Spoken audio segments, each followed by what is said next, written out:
how can severe and profound deafness affect an individual's life? Severe and profound deafness can lead to anxiety, depression, and social isolation in some adults. It can detrimentally affect quality of life and sometimes puts adults at risk of developing dementia.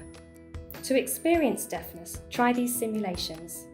Severe and profound deafness costs the UK over £30 billion per year in terms of health and social care and lost earnings. Costs which could be significantly reduced with the right treatment. Cochlear implants are a safe, cost-effective treatment that reduce the economic burden of severe and profound deafness and improve quality of life. The British Academy of Audiology wants to make sure that all adults with severe and profound deafness and all healthcare professionals that work with adults with severe and profound deafness are well informed about cochlear implants. So every adult has the opportunity to make a fully informed decision about the best way to treat their deafness.